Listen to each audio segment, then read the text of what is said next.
What happens when you can't give voice to the pain that you're feeling? I don't think that so many people understand that holding it in so tight, like I'm gonna hold on to this, I'm gonna white knuckle it no matter what, is not gonna get you through. And we meet so many people, Erica, that they're able to get past 6 months. They're able to get past a year. We've even met people that can get past 5 and 10, 15, 20 years. But if we touch that one spot in their heart, it's almost like we're touching a bruise, and it hurts so much. Also, giving it voice means say the ugly, say what's really in there, and that's what's got to be said. It has to come out some way. It's unreal when we think about the amount of people that we have met that don't know how to verbalize the intensity, the darkness, the weight of the emotions that they're carrying.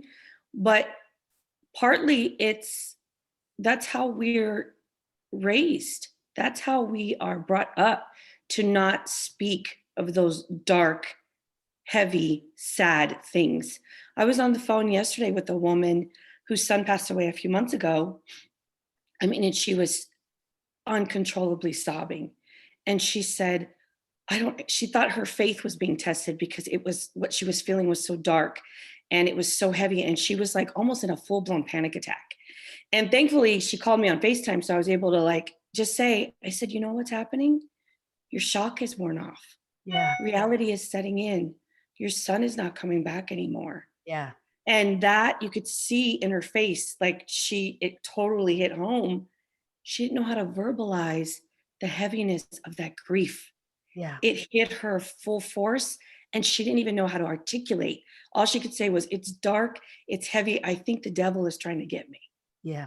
Because for someone in your faith, when you know you've been praying and you're asking God to take this, to lift it off of you, and you will get some relief in that when you rely on your faith.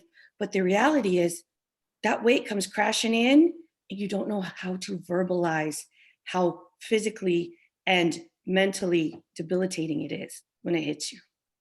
The truth is that not giving it voice, not saying the ugly, not saying the things, just like your client, just not being able to say the things we need to say, it delays the healing process. Mhm. And you know what? The reason that I wanted to do this podcast, Erica, is because that's what we do. We sit with the clients and we go and we say, how many times do we say this? We have to give it voice. We have to give it voice. You got to say the ugly out loud. Yeah. And oddly enough, people know that sometimes this is in their past or this is in their relationship. And the reluctance to say it out loud, the shame that comes up with it, right? The shame or the fact that you're so mad about it. I'm so mad that he left me. I'm so mad that I'm all alone. That part right there, I'm so mad. If you hold on that thought in your brain and you don't say it out loud, it ain't going nowhere. Right. I think that, I don't know to be 100% certain, but because of what we have personally gone through, because of my personal experience with the anger, I feel like you and I are the first to really normalize allowing people to be angry. Yeah. Because before, people think they're not allowed to be angry at someone who's deceased because they couldn't control it. It's not their fault. But there is an element of, how could you leave me? Now I'm Yeah. here by myself. I'm trying to figure this out. I don't know what to do. I don't know where to turn. I'm just so sad and broken. And yeah, I'm really pissed off about this. But Exactly. anywhere else, any other books, anything else, they don't allow space for the anger. And like you said, to give that anger voice, to say it's okay, and then to release it. It makes such a difference. The other thing that happens is when we swallow it down and we just keep it in there, it starts to affect us physically. It will literally physically start to affect our life. I can get past not thinking about it. I can put out thoughts of Bob all day long. I don't need to think about him. The minute he comes to my mind, I push it out. But your body, because Erica, you always say grief will find a way out. It is going to find a way out. Either you're going to go off at the teller in the bank, Does anybody even go to the bank anymore? I use that example all the time, but I'm sure people are Um, like, what's a bank? I'm really not leaving the house these days, so I don't Yeah, exactly. You are know. going to go off on somebody. You're going to yell and scream at your kids. The grief is going to find a way out, or just in the form of highs, just in the form of sleeping, just in the form of the depression. Here's the biggest one, I think, that surprises people is the fear of everything. Fear of walking down a dark hall in your house that you've always walked down for 30 years. Now you can't walk down that hall without the light being on. Or even sleeping in your house, sleeping Sleeping in in your your house, feeling safe in your own space. I know, and I've shared this before, I never had a problem with anxiety or panic attacks, but after Donovan died, because I was resisting my grief and not giving my emotions voice, it definitely attacked me physically. And like you said, the fear, I had overwhelming fear every time Lewis would leave the house, every time Jordan would go to a friend's house, anytime we got on the freeway. There's a lot of freeway construction. It just gave me so much anxiety all the time. And that's it, because I was not giving my feelings voice. What about our special friend that we've been talking to, whose husband recently passed away? And it was around the holidays, we were really trying to help her give her feelings voice. And then with the holidays, we hadn't talked to her. And right after we did, she was in the hospital. Yeah. Her body was completely shutting down. Shutting down. She was holding those feelings in so tight. She wasn't giving anything voice. And when we finally got a hold of her, she had been in the hospital. I mean, that is just, we have so many cases that people that we know who, when they don't give the emotions voice and it does attack them physically, it's serious. It's very serious.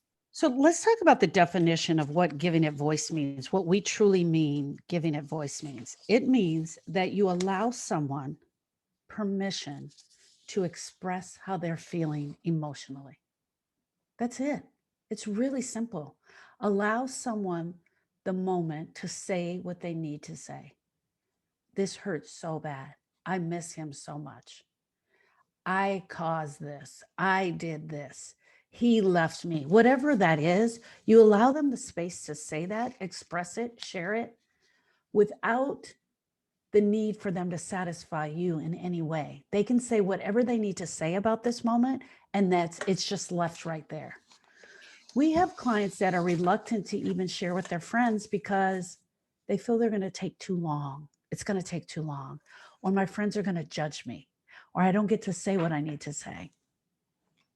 And typically in conversation, we are not well versed in allowing space for people to express themselves freely and openly without interruption, without judgment, and without our need to give some unsolicited advice to this person. Right. We don't know how to talk in that manner.